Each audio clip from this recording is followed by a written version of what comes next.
네, 2021년 7월 26일 이정훈입니다. 저밑가경 갈수록 희한해져가네요. 화천대유 사건 9번째입니다. 오늘의 제목은 꼬리가 50억이면 몸통은 도대체 얼마야? 혼수 모 전술로 꼬리가 드러났으니 이제는 몸통이 나올 때다. 네. 국민의힘 곽상도 의원의 아들이 곽병채 씨입니다. 본인이 스스로 이름을 밝히기 때문에 저 역시 공개합니다. 해병대 병사로 전역을 했고요. 본인이 밝힌 거니까 그대로 밝히겠습니다. 2015년 연세대학교 원주 캠퍼스 디자인예술학부 산업디자인학과를 졸업했답니다. 그리고 바로 그 해에 스포츠 분야에서 일하고 싶어갖고 한양대학교 대학원 글로벌 스포츠 산업학과의 디자인 분야에 진학을 했답니다. 근데 그러면 이제 3월 달에 입학을 했겠죠. 근데 바로 그 해 여름에 대학원에 진학한 그 해에 화천대유에 입사를 했다고 본인은 밝혔습니다. 한 학기를 다니고 간 걸로 보이죠. 그리고 지금은 결혼을 해서 가족이 있다고 밝혔습니다. 2015년 여름에 입사해서 2021년 3월인지 1월까지 근무한 걸로 되어 있는데 약 6년간 조금 안 되게 근무했는데 50억 원을 퇴직금으로 받았다고 해서 지금 모든 관심이 폭발했습니다. 네. 그는 이에 대한 해명을 했습니다. 이것저것 많이 밝혔는데요. 자기가 받은 봉급도 다 공개했습니다. 처음 들어간 게 6월이니까 봉급은 7월부터 받은 모양이죠. 2015년 7월부터 이듬해 2월까지 매달 233만원 세금 포함합니다. 세전 금액으로. 그 다음에 2018년 3월부터 2018년 9월까지는 매달 333만원. 1년도 안 됐는데 봉급이 팍팍 올라가네요. 그 다음에 그 후로부터 퇴직한 2021년 3월까지는 매달 383만원을 받았다. 이렇게 밝혔습니다. 그러면 마지막 봉급 기준으로 곱하기 0.5년 정도 해보면 적정 퇴직금은 대체로 2,200에서 2,500만원 정도가 나옵니다. 근데 50억을 받았습니다. 와, 이런 회사에 있으면 저도 가고 싶네요. 자, 50억 원은 화천대유가 577억 원의 배당을 받았다 그랬죠. 이 배당금의 8.7%에 이릅니다. 그리고 우리나라 그해 올해죠. 30대 지난해 기준으로 30대 그룹 전문 경영인이 받은 퇴직금으로 따지면 상위 4위에 들어가는 엄청난 금액입니다. 근데 이제 주의하십시오. 화천대유는 성남의 뜰로부터 배당받은 게 577억 원이고 요거와 별도로 SK증권을 통해서 받은 게 또 있어가지고 합치면 4,040억 원이죠. 또 그거와 별도로 아파트 시행자를 했기 때문에 거기서 번 수익이 3천억 원이 있는데 수익은 얼마인지 모르겠습니다. 또 별도로 세 필지를 팔았기 때문에 거기서 번 돈이 또 3천억이 있으니까 도합 매출은 1조가 넘으니까 577억 원을 기준으로 8.7%를 가져갔다고 볼 필요는 없을 것 같아요. 화천대유는 엄청난 수익을 올렸습니다.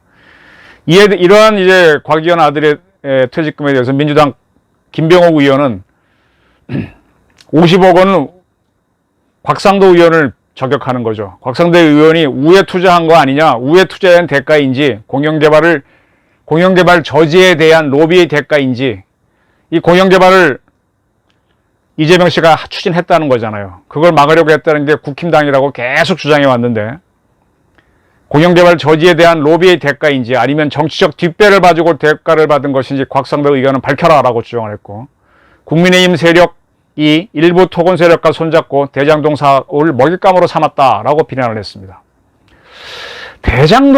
성남의 대장동 개발은 누가 뭐라 그래도 이재명 씨가 시장을 할 때 민주당 정권이 한 건데 자꾸 이쪽 민주당 사람들은 국민의힘 게이트라고 하면서 국힘당과 토건 세력이 이끌었다 그럽니다. 이게 참 이상하죠. 예. 자. 하지만 민주당에서는 벌떼같이 비난하고 있습니다. 많은 국민들도 곽상도 의원 비난하고 있습니다. 예. 이에 대해서 화천대유의 이성윤 대표는 이렇게 설명했습니다. 언론에. 직원이 퇴사했으니까 당연히 퇴직금을 지급한 것이다. 내부 절차를 거쳐서 합법적으로 지급했다.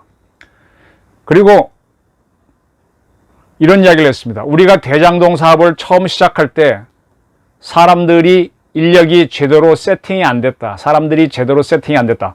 사업 초기에 사람들이 직원이 필요하지 않겠느냐라고 한 후 그때 채용 공고를 내긴 했지만 그 즈음에 곽상도 의원이 이렇게 일도 잘할 수 있는 아들이 있는데 면접 한번 보면 어떻겠느냐라는 얘기가 있었다. 그래서 면접을 봤다. 곽 의원은 김만배 화천대주주를 세운 사람이죠. 화천대유를 세운 사람이죠. 김만배 대주주하고 저하고 이 사업을 하기 전부터 법조계 선배였기 때문에 잘 알고 있었다. 네, 이 세 사람 김만배, 이성문, 그 다음에 김만배는 곽상도는 성균관대학교 법대 동문이죠. 저 법조 출입기자고 검사였고 변호사니까 잘 알고 있을 수밖에 없죠. 이에 대해서 질문을 합니다. 기자가 경력과 급여에 비해 퇴직금이 너무 많은 것 아니냐 그랬더니 이성문 씨는 합법적으로 절차를 거쳐서 지급했다는 것 외에는 드릴 말씀이 없다. 우린 법대로 했다. 이 부동산 투기를 하는 사람들은요 다 법을 교묘하게 활용합니다. 이거 하지 말라 그러면 그건 안 하고 딴 거 합니다. 그 굉장히 거기서는 이 법을 다 그래서 변호사가 반드시 개입을 하고요. 참 깜짝 놀랄 만큼 이런 아이디어가 있구나 하고 빠져나가는 방법들이 많습니다. 하나하나 설명드리겠습니다. 이렇게 아들 문제가 복잡해지 공주에 몰리자 곽상도 씨는 화천대유에 나는 투자한 적이 없다. 그러니까 아까 김 의원이 화천대유에 우회 투자한 거 아니냐라고 하는데 난 투자한 바 없다 그랬고 김만배 기자가 검찰 출입할 때부터 오래전부터 알고 지냈다. 그가 부동산 시합 사항을 한다고 들었다. 사람을 뽑는다는 얘기를 듣고 그로부터 아들한테 한번 알아보라고 얘기를 해서 채용이 된 것이다. 저는 그 회사 일에 대해서 언급한 사실도 없고 관련 상임위에 있어본 적도 없다. 아무런 일도 한 적이 없다. 네, 곽상도 의원은 대장동 사업에 대해서 침묵을 했군요. 국회의원으로서. 네.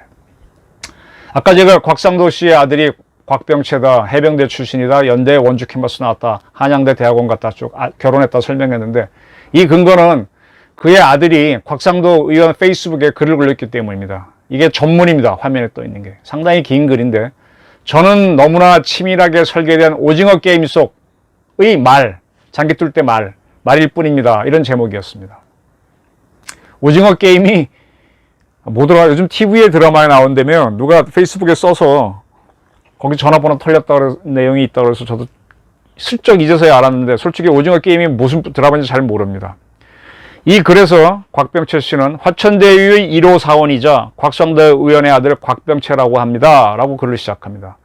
저와 관련해 많은 분들이 궁금해하시는 것들을 누구의 탓으로 돌리지 않고 논점을 교묘히 피하지 않고 있는 그대로 사실을 말씀드리겠습니다. 라고 글을 시작합니다. 그리고 많은 이야기를 하는데 읽어보니까 상당히 솔직한 면은 보입니다. 젊은 친구라 그런지.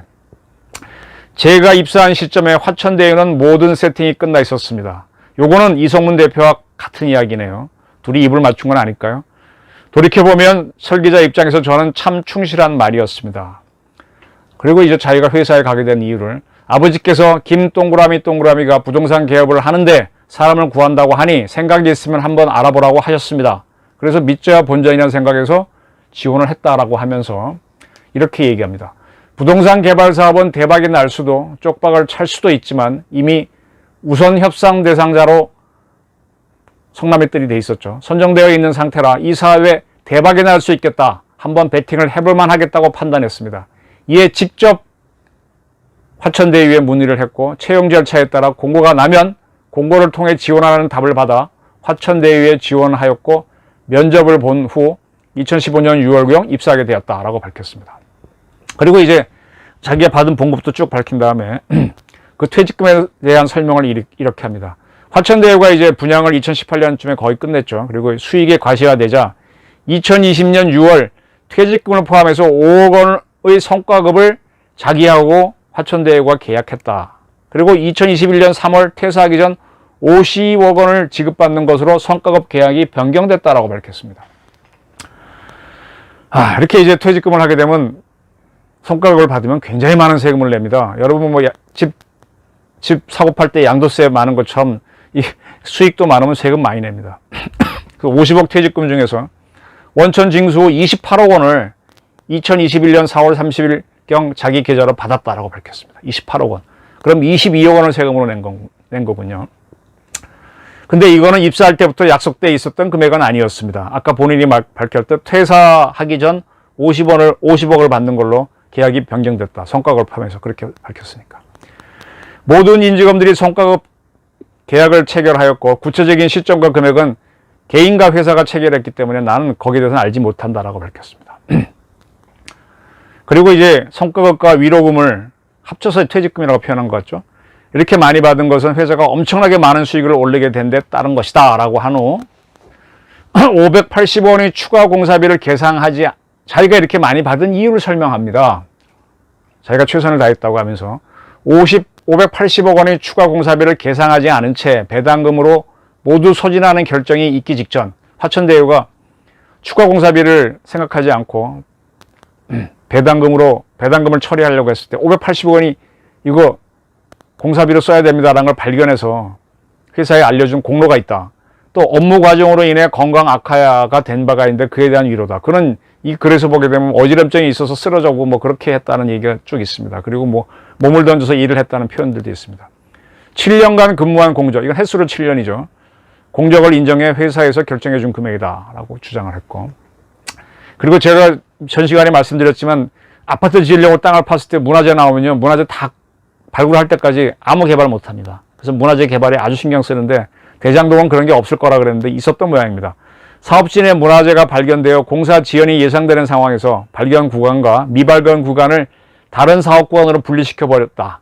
그렇게 함으로 해서 미발견 구간은 공사를 할 수 있죠. 그렇게 하면 공사가 지연되지 않죠. 그걸 자기가 했다라는 거 있고, 멸종 위기종 발견으로 인해 공사가 중지될 뻔한 상황을 조속히 대처했다. 예. 이 천연기념물급 등의 멸종 위기종 발견되면 그걸 옮겨놓거나 어떻게 조치를 취해야만 공사할 수 있는데 그것도 자기가 대처했다. 사업직원의 강수량 간축서와 같이 행정 처리가 매우 상당히 까다로운 지작물 처리도 자기가 처리했다. 이런 것 때문에 이제 위로금 성격 성과급을 받았다, 퇴직금 받았다, 이런 주장입니다. 대장동 사건의 본질이 수천억 원을 벌 수 있도록 만들어 놓은 설계의 문제입니까?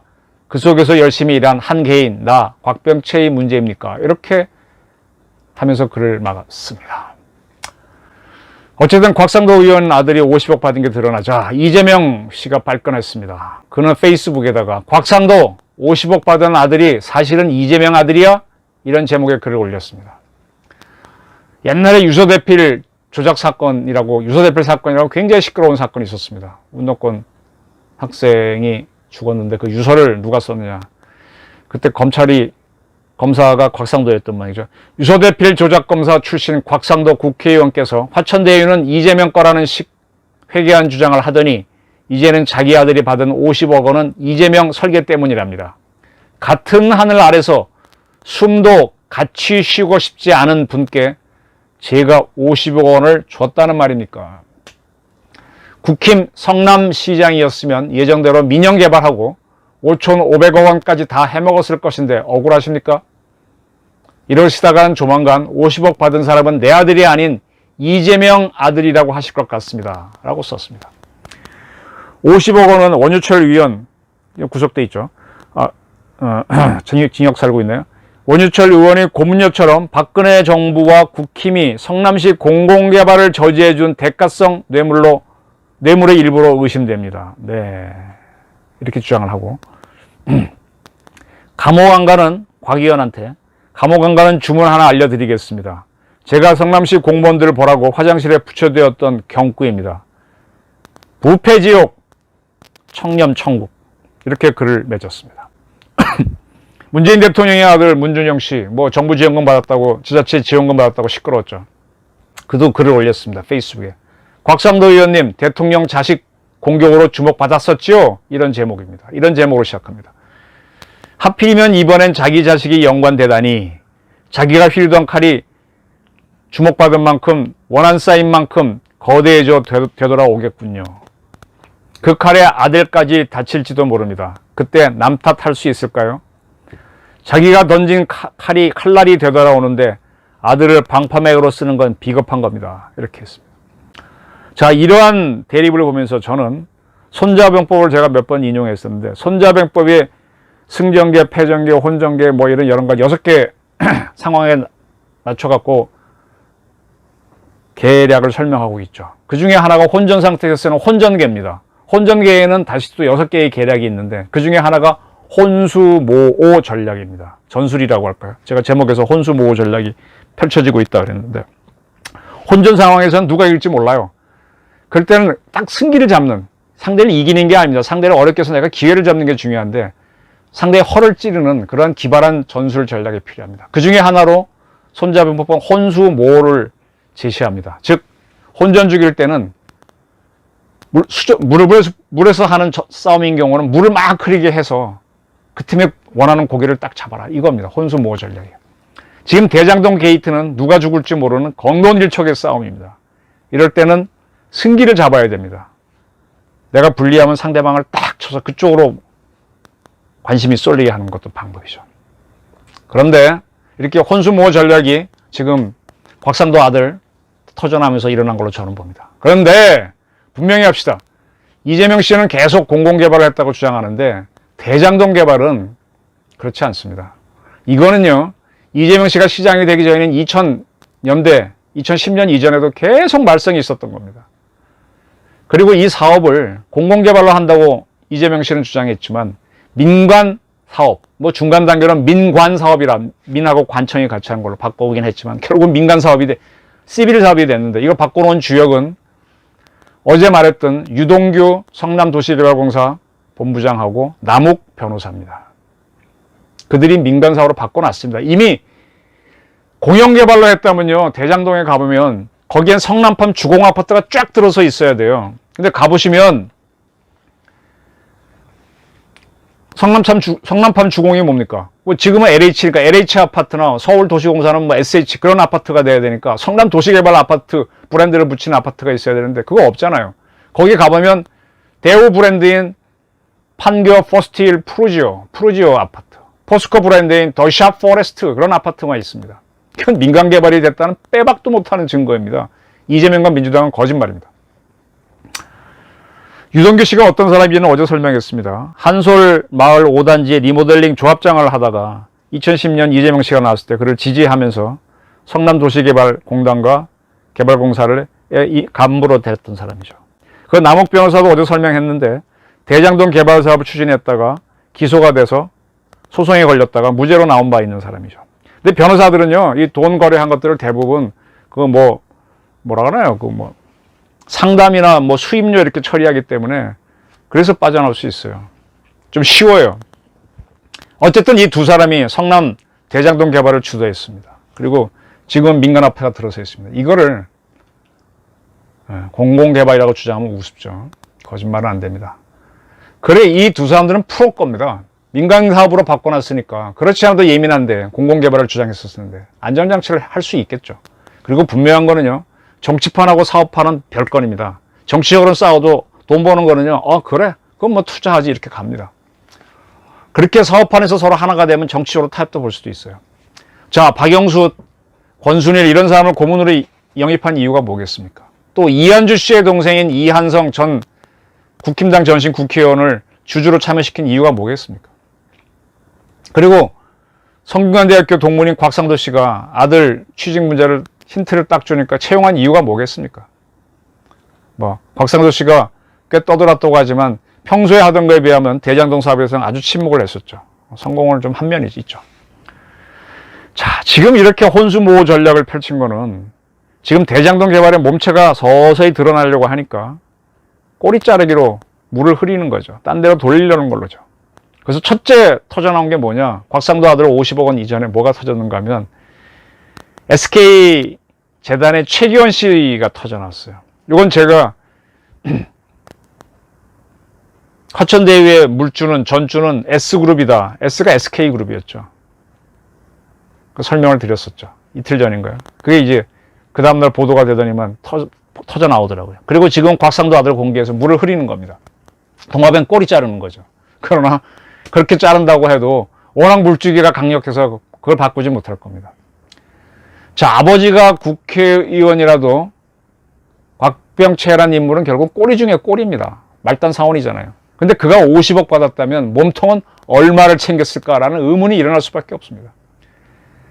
아무리 봐도 곽상도나 곽상도 아들 곽병채, 그 다음에 최기호는 돈을 넣고 빠져서 자기가 돈을 챙긴 사람이지 몸통일 수는 없습니다. 이거 움직인 사람이 있습니다. 그게 누군지, 움직인 사람 뒤에 누가 있는지 그걸 찾아야죠. 자, 지금부터 주목할 것은 법인입니다. 법인. 여러분들 법인을 많이 만드실 텐데 법인에 주목하십시오. 화천대유로 한 법인을 주목하시면 좋습니다. 자, 화천대유는 이 개발 사업이 있기 전 공모가 있을 때 자산관리사로서 성남의뜰에 참여했습니다. 어떻게 일주일 전에 자산관리사가 있어야 유리하다, 20점을 더 받는다는 상황을 알고 참여했을까요? 이건 내부 정보가 있지 않았을까요? 몸통의 흔적이 슬쩍 보이죠. 그런데 그러한 자산관리 회사인 화천대유가 시행사도 해버립니다. 성남도시개발공사로부터 수의계약으로 5필지를 받아갖고 3필지는 대우하고 포스코에 판매해서 3천억 원을 받습니다. 그리고 2필지는 본인이 시행사가 돼서 대우를 시공사로 해서 퍼스트 푸르지오를 짓죠. 그래서 천여 세대의 아파트를 분양합니다. 완판을 하죠. 이것도 3천억대의 사업이 됩니다. 아까 말씀드렸던 그런 겁니다. 그래서 근데 이러한 자기가 스스로 시행사가 됐을 때 이 시행을 하려면 돈이 필요하잖아요. 이때 화천대유는 한번 설명드렸습니다. 키넨파트너스로부터 457억 원을 빌렸습니다. 덕분에 인허가 사업을 쉽게 받아내죠. 그 다음에 이제 아파트를 지으려면 시공사를 대우를 선정하는데 그 돈이 필요하지 않습니까? 그래서 프로젝트 파이낸싱 유동화 회사인 성남 대장 제1차, 이건 아마 은행들이 만든 법인일 겁니다. 그로부터 2,568억 원을 빌려서 대우로 하여금 푸르지오 아파트를 짓게 합니다. 그리고 이제 분양금 받아갖고 돈을 갚았겠죠. 그리고 키넨 파트너스가 빌려준 457억 원을 이거를 이제 프로젝트 자금으로 변경시켜가지고 한 다음에 갚아줍니다. 근데 그 금액은 지금 공개가 안 됐는데 2021년 화천대유가 정리를 하면서 프로젝트 예상 수익금 중간 전산을 하는데 그때 자기가 번 돈 중에 우리 세금 원천 징수하잖아요. 원천 징수한 선수 세금이 131억 원입니다. 그러면 세금의 10배, 20배, 100배까지는 안 돼도 한 30배 잡으면 이게 얼마예요? 네. 그리고 키넨파트스에 돈을 돌려줬습니다. 근데 키넨파트스는 이 돈을 자기가 만든 게 아니라 SK재단의 최기현 씨, 최태원 SK 회장의 여동생입니다. 그분한테 빌려왔습니다. 빌려온 걸로 해놨습니다. 따라서 키넨파트너스는 이 돈을 받아서 돈주인 최기현 씨한테 돌려줬다라고 보도가 터져나왔습니다. 그런데 이 키넨파트너스는 지금 소멸됐습니다. 법인이 소멸될 때는 빌린 돈부터 먼저 갚아야 되거든요. 갚고 소멸을 했는데 최기현 씨 측은 다 받지 못했다라고 주장을 합니다. 최기현 씨하고 키넨파트너스하고 원금은 나오는데 이자는 얼마인지 양자 간의 계약이니까 아직 확인된 게 없습니다. 이자율이 높은데 그 이자율을 포함한 전체 원리금을 못 받았다는 거겠죠. 아마 원금 넘어가는 금액은 받았을 거라고 저는 추정합니다. 이 키넨파트너스는 소멸이 됐는데 그냥 소멸된 게 아니라 키넨파트너스가 갖고 있던 자회사인 숙박업체인 플레이스포에 통합하는 형식으로 그 적자가 돼서 소멸시켰습니다. 법인은 이익이 있으면 그 이익금은 법인이 써야지 어느 누구도 못 가져갑니다. 근데 완전히 적자가 되면은 투자한 사람들이 손해이기 때문에 소멸시켜도 시비가 없습니다. 아주 이렇게 해서 소멸시킨 거죠. 네. 어쨌든 최기현 씨는 키넨파트너스한테 빌려준 돈은 다 못 받았다라고 주장하는데 사실일까요? 아파트가 완판이 되고 지금은 1억 원 이상 분양가보다 웃돈이 붙어 있고 전세금은 막 올라가고 있는데, 네. 다시 말씀드리지만 법인을 만들어서 무슨 일을 하고 난 다음에 법인의 이익을 가져가는 방법이 돈을 빌려줬다고 해서 가져가거나 뭐 이렇게 해서 법인이 적자가 났다고 해야 소멸할 수 있어요. 그렇게 해야만 세금도 없죠. 이 법인은요, 우리 사람은 사람인이죠. 법으로 사람인 게 법인입니다. 법인은 사람하고 거의 똑같다고 보십니다. 법인의 돈은 법인의 돈이기 때문에 다른 사람이 가져가면 횡령입니다. 이유 없이 가져가면 횡령입니다. 아까 화천대유가 많은 돈을 벌어서 곽병채 씨한테 50억을 준 것도 그게 법적으로 다 갖춰졌기 때문에 그렇게 준다고 했기 때문에 주면 되죠. 그러나 그런 조건이 아닌 상태에서 주게 되면 횡령이 되고 배임이 됩니다. 조건을 갖춰야 됩니다. 화천대유는 큰 돈을 벌었는데 투자한 개인들은 배당금을 받지만 여기에는 엄청난 세금이 붙습니다. 배당세금, 여러분 그 소득 때문에 소득세 내지 않습니까? 배당금은 주식하시는 분들은 배당금 세금 내는 거 아실 겁니다. 근데 이러한 배당금은 엄청 붙습니다. 퇴직금 명목, 성과금 명목으로 받은 곽병철 씨도 22억을 뗐는데 얼마나 많이 붙겠어요. 그러면 이런 세금을 줄이려면은 어떤 식으로 돈을 처리해야 됩니다. 배당금으로 하든 뭐로 하든 뭐 처리를 해야 됩니다. 이게 앞으로 화천대유의 큰 문제일 겁니다. 다시 설명드리지만 법인의 이익은 확실한 이유가 없으면 개인이 못 가져갑니다. 곽병철 퇴직금이 50억이었다면 다른 간부들은 더 많이 가져갔겠죠. 그리고 가져가는 순간에 그분들은 한 40% 정도의 세금으로 다 내야 됩니다. 그렇게 해서 법인이 이걸 줄여야 됩니다. 그러니까 여기서 나중에 이제 적자나 어떻게 해서 이렇게 소멸시켜야 되겠죠. 그 전에 반드시 해야 될 게 화천대유라는 법인이 거둔 이익이 어디로 흘러간지를 추적해야 됩니다. 곽병채가 받은 50억만 지금 나왔을지 전체는 아무것도 밝혀진 게 없습니다. 총액은 얼마인지도 몰라요. 그리고 남욱이라는 변호사, 천화동인 4호 주주였고 그가 이제 받은 배당금이 있는데 그가 또 얼마를 가져가는지 추적해야 됩니다. 그리고 유동규 씨가 혹시 얼마를 갖고 가는지도 봐야 됩니다. 돈을 따라가면요, 이 흔적이 몸통이 나옵니다. 지금 이 부분에 대한 건 아무것도 조사된 게 없습니다. 경찰은 여기까지 하지 않고 있습니다. 이 부동산 문제가 이재명 씨한테는 본인이 아주 큰 소리를 했기 때문에 큰 문제가 되고 있습니다. 이재명 씨는 기본소득 공약으로 내걸었죠. 이걸 이한주 전 경기연구원장, 과천대 출신 교수 출신이 만들었는데 그가 부동산 투기 의혹 문제로 이재명 캠프 정책본부장에서 물러났습니다. 9월 23일 날. 지난 3월 경기도보에 공시된 공직자 재산 등록에 따르면 이한주 씨는 부동산 자산이 50억 6천이고 총 재산은 58억 9천이라고 신고를 했습니다. 본인 명의의 서울 강남구 청담동의 아파트 18억이라고 신고를 했고 부부 공동 명의로 성남 분당에 8억짜리가 있다. 8억 2천만 원. 성남 분당이 어딘가요? 대장동은 아니겠지요? 거긴가? 강원도 횡성, 경기도 양평, 서울 영등포, 충남 천안, 경기 남양주에 본인 및 가정명으로 9개의 도집 필지가 있고 두 아들과 함께 법인을 만들어서 비상장 주식을 갖고 있다고 하는데 이것이 증여욕으로 받고 있습니다. 이에 대해 이한주 씨는 5천만 원까지는 증여를 해도 세금을 안 내기 때문에 자녀들에게 4,900만 원 정도 법인 지분을 증여했다. 편법인지 아닌지는 다툼의 여지가 있다고 주장을 하고 있습니다. 거듭 말씀드리지만 부동산 투기, 그 다음에 부동산 개발은 이재명 씨의 아킬레스건입니다. 공영개발을 하려면 대장동에 성남도시개발공사의 아파트 브랜드가 걸렸어야 되는데 없습니다. 그리고 설명을 드릴게요. 성남시가 이 개발을 해서 5,503억 원을 벌었다 그랬죠. 그리고 이재명 씨는 이 돈을 쓰고 남아서 20만 원씩을 성남 주민에게 나눠주려고 했다라고 연설을 했었죠. 이것도 거짓말입니다. 이 법인이 이 성남도시개발공사의 돈 또는 성남시에 들어온 이 돈을 마음대로 시장이라고 해서 나눠주면요. 그것도 횡령이고 배임입니다. 못 나눠줍니다. 무슨 근거로 나눠줘요? 성남 주민들이 도시개발공사의 직원입니까? 퇴직금 줄 수 있습니까? 안 됩니다. 사업을 해서 써야 됩니다. 이거를 저쪽에서 이쪽으로 기부 체납했다라도 그럼 화천대유는 증여세를 내야 됩니다. 이것도 처리를 해야 됩니다. 쉽지 않습니다. 대개 민간 기업들이 아파트를 지으면요. 그 허가권자인 그 지역에서는 자치단체는 뭐 터널을 지어라 도로를 지어라 해서 결국 5천만 원 이상 다 5천억 이상 다 짓게 합니다. 근데 그 회사가 그걸 지어주면은 기부 체납하면 이게 증여거든요. 세금을 엄청 또 민간 기업은 맞아야 돼요. 그래서 뭐 짓는 물건으로 하는 걸로 해서 이제 증여세를 피하게 해주는 거죠.